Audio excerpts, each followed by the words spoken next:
श्री शिवाय नमस्तुभयम। दोस्तों, आप सभी लोग जानते हैं कि 21 अक्टूबर 2025 यानी मंगलवार को पड़ रही है कार्तिक माह की अमावस्या तिथि। और दोस्तों, ये वह तिथि है जो कार्तिक माह में पड़ने वाली सबसे बड़ी तिथि है, क्योंकि ये मंगलवार के दिन पड़ने वाली है। मंगलवार को पड़ रही है और इसका बहुत ही बड़ा और विशेष महत्व होता है। अगर कभी भी मौका लग जाए और कार्तिक माह की अमावस्या को पड़ जाए तो आप लोगों को एक हरा नींबू वाला उपाय तो अवश्य ही करना चाहिए। इन दोनों का संयोग बहुत ही कम आता है। इसी के साथ में जी ने अपनी शिवपुराण कथा में बताया है कि इस दिन आपको एक एक हरा नींबू वाला उपाय तो आपको अवश्य ही करना चाहिए, क्योंकि ऐसा दिन पूरे साल में सिर्फ एक ही बार आता है। और दोस्तों, आप सभी लोग जानते हो कि मंगलवार का अगर सबसे बड़ा कोई उपाय है तो वहां एक हरा नींबू वाला उपाय। तो दोस्तों, कार्तिक माह की मंगलवार अमावस्या आप लोगों को इस एक हरा नींबू वाला उपाय को जरूर करना है। बहुत सारे लोग होंगे जिन लोगों ने इस उपाय को ना किया हो, मतलब पूरा साल निकल गया, उन्होंने किसी भी दिन इसे हरा नींबू वाला उपाय को ना किया। पर दोस्तों, आपके पास एक आखिरी मौका बचा हुआ है, जो कि 21 अक्टूबर 2025 कार्तिक माह की मंगलवार अमावस्या के दिन है। इस दिन आप लोगों को इस वाले उपाय अमावस्या के दिन है को जरूर कर लेना। भले ही आपने महीने भर इस उपाय को ना किया हो, पर अगर आपने इस कार्तिक माह के मंगलवार अमावस्या के दिन अगर इस वाले उपाय को कर लिया तो आपको इस उपाय को करने का वह फल मिलेगा जिसकी आपने कभी कल्पना भी नहीं करी होगी। इसीलिए आप लोग इस वाले उपाय को एक बार जरूर कर लेना है, ताकि आप लोगों के हाथ से यह मौका ना जा सके और आपको इस उपाय को करने का फल मिल सके। दोस्तों, यह उपाय पंडित जी ने दश महापुराण की कथा में बताया है, जिस उपाय को आज हम आपको बहुत अच्छे से समझाने वाले हैं। इस वीडियो को देखने के बाद इस उपाय को समझने के लिए आपको कोई और वीडियो को देखने की जरूरत नहीं पड़ेगी। तो चलिए दोस्तों, उपाय को मैं करते हैं। देखिए, ये इस कार्तिक माह के मंगलवार के दिन ये इतना खास होता है, इतना महत्वपूर्ण होता है। देखा गया है कभी कभी बड़े बड़े पूजा पाठ अनुष्ठान से जो मनोकामना पूर्ण नहीं होते, वह कार्तिक माह की मंगलवार के दिन एक छोटे से उपाय करने से ही आपकी मनोकामना पूर्ण हो जाती है। और बहुत सारे लोगों ने इस उपाय को किया भी है और उनको इस उपाय को करने का फल भी जरूर मिला है। अगर आप लोग भी इस उपाय को करना चाहते हैं तो आप इस उपाय को पहले अच्छे से समझ लेना, सुन लेना, उसके बाद करना। आपको इस उपाय का फल जरूर मिलेगा। और इस उपाय को कर लेने से आपके घर में चाहे किसी भी प्रकार की दुख और समस्या क्यों ना चल रही हो, आपको उसका कारण भी नहीं पता है कि भाई ये समस्या किस कारण से चल रही है, उसका कुछ भी कारण हो सकता है, जैसे पितृदोष हो सकता है या किसी भी तरह का मंगल दोष भी हो सकता है। तो इस दिन आप लोगों को ये वाला उपाय कर लेना है। ये एक ऐसा उपाय है जिस उपाय को अगर किसी विशेष दिन पर किया जाए तो भाई उस विशेष दिन का जो है वो तो हमें मिलता ही मिलता है, पर हमने उस दिन पर इस उपाय को किया है तो हमें उससे भी बड़ा फल मिलता है, और फल बहुत जल्दी मिलता है, क्योंकि आप इस उपाय को बहुत ही बड़े और विशेष दिन पर कर रहे हो।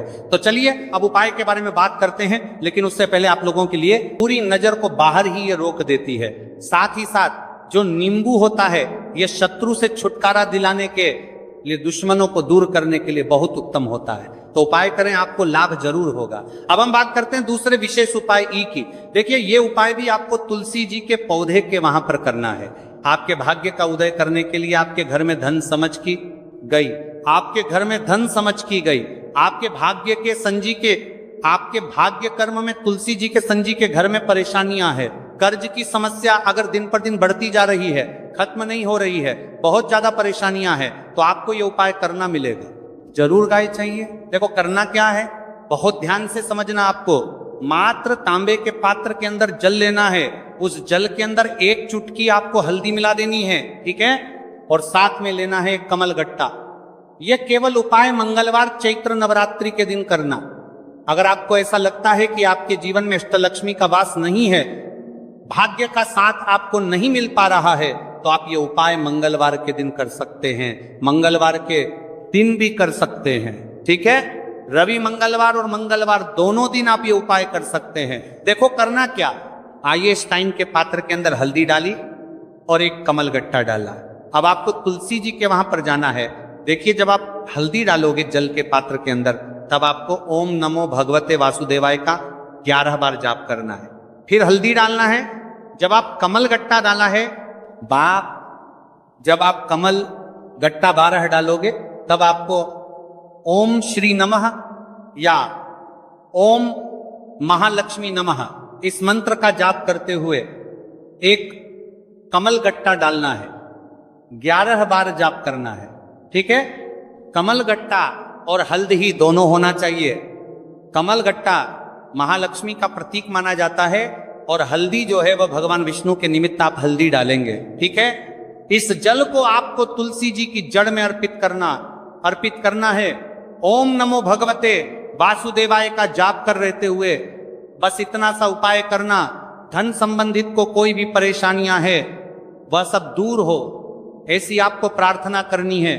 कर्ज से जुड़ी कोई परेशानी हो तो ऐसी प्रार्थना करनी है कि यह दूर हो जाए। ऐसी कामना करते हुए यह दूसरा प्यारा सा उपाय आपको करना है। तो देखो, यह हो गया दूसरा उपाय, जो कि आप सुबह से लेकर के शाम तक कर सकते हैं। मंगलवार या मंगलवार के दिन सिर्फ एक बार ही करना है। अब जो कमल गट्टे वाले है, कमल गट्टे को आपको वहीं पर तुलसी जी के वहां पर रखे रहने देना है, आपको उठाना नहीं है। चाहे तो आप तुलसी जी की वहीं पर गांठ दें, ठीक है, तो भी चलेगा। तो इस प्रकार से आपको ये सुंदर सा उपाय करना है। अब हम बात करते हैं तीसरे उपाय की। ध्यान रखना, ये जो दूसरा उपाय है ये आपको आपके घर में ही करना है, बाहर कहीं पर भी मत करके आना। ठीक है, घर में अगर तुलसी जी हो तो ही आप ये उपाय कर सकते हैं। अब हम बात करते हैं तीसरे विशेष उपाय। देखो, भाग्य का साथ आपको मिले और गुरु बृहस्पति को मजबूत करना बहुत जरूरी होता है। इसीलिए पूज्य गुरुदेव ने एक बहुत ही सुंदर सा उपाय बताया था, जो कि है पीले चावल का। थोड़े से अक्षत लेना, चावल लेना। अगर आपको ऐसा लगता है ना कि आपको किसी भी चीज में सफलता नहीं मिल पा रही है, किस्मत का साथ आपको नहीं मिल पा रहा, तो पीले चावल लेना। पीले चावल कैसे करोगे? 11 चावल लेना साबुत, उसके अंदर जो पीला चंदन है वो आपको मिला देना है और चावल लको पीला रंग कर देना है। ठीक है, साथ में ले एक बेलपत्र और साथ में लेना है तांबे के पात्र के अंदर जल। ठीक है, ये तीनों सामग्री लेकर के मंगलवार अमावस्या के दिन सुबह से लेकर के रात्रि तक जब आपकी इच्छा हो तब आप ये उपाय कर सकते हैं। अब आपको क्या करना है? भगवान शिव के मंदिर में जाएंगे, जो एक बेलपत्र है वहां माता अशोक सुंदरी वाले स्थान पर आपको अर्पित करना है। डंडे का हिस्सा जलाधारी की तरफ हो, चाहे उस प्रकार से आपको यह बेलपत्र अर्पित करना है। जब बेलपत्र अर्पित करोगे तब आपको कुंदकेश्वर महादेव का नाम लेना है माता अशोक सुंदरी वाले स्थान पर। ठीक है, अब जो चावल के दाने हैं, जो अक्षत लेकर के आए हैं, वह भगवान शिव के शिवलिंग पर आपको अर्पित करना है। जब आप अर्पित करोगे तब आपको बृहस्पति शवर महादेव का नाम लेना है। बृहस्पति शवर महादेव ही एक ऐसे महादेव हैं जो आपके गुरु ग्रह को मजबूत कर को पीला रंग कर देना है। ठीक है, साथ में ले एक बेलपत्र और साथ में लेना है तांबे के पात्र के अंदर जल। ठीक है, ये तीनों सामग्री लेकर के मंगलवार अमावस्या के दिन सुबह से लेकर के रात्रि तक जब आपकी इच्छा हो तब आप ये उपाय कर सकते हैं। अब आपको क्या करना है? भगवान शिव के मंदिर में जाएंगे, जो एक बेलपत्र है वहां माता अशोक सुंदरी वाले स्थान पर आपको अर्पित करना है। डंडे का हिस्सा जलाधारी की तरफ हो, चाहे उस प्रकार से आपको यह बेलपत्र अर्पित करना है। जब बेलपत्र अर्पित करोगे तब आपको कुंदकेश्वर महादेव का नाम लेना है माता अशोक सुंदरी वाले स्थान पर। ठीक है, अब जो चावल के दाने हैं, जो अक्षत लेकर के आए हैं, वह भगवान शिव के शिवलिंग पर आपको अर्पित करना है। जब आप अर्पित करोगे तब आपको बृहस्पति शवर महादेव का नाम लेना है। बृहस्पति शवर महादेव ही एक ऐसे महादेव हैं जो आपके गुरु ग्रह को मजबूत करता है, तो आपको इस प्रकार से अर्पित करना है। और अंत में एक लौटा जल धीरे धीरे पतले दरा से बृहस्पति शवर महादेव का स्मरण करते हुए या श्री शिवाय नमस्तु भयं का जाप करते हुए आप अर्पित करें। यह मात्र केवल और केवल मंगलवार के दिन किया जाता है और यह उपाय बहुत ही ज्यादा प्रभावशाली है। ध्यान रखना, हल्दी का उपयोग मत करना, चावल में पीला करना है। चावल को तो पीला चंदन ही होना चाहिए। ठीक है, अब ये जो उपाय जो भी करता है, निश्चित तौर पर उसके जीवन के सारे अंधकार दूर होते ही होते हैं, उसको सफलता भी मिलती है, बृहस्पति मजबूत होते हैं, किस्मत का साथ उसको मिलने लगता है। ये उपाय अगर आप प्रदोष काल के समय करते हैं तो और लाभकारी सिद्ध होता है। तो दोस्तों, ये थे पूज्य गुरु जी द्वारा बताए गए कुछ बहुत ही खास उपाय। अगर आपको जानकारी अच्छी लगी हो तो वीडियो लाइक करिएगा। मिलते हैं फिर एक नई वीडियो के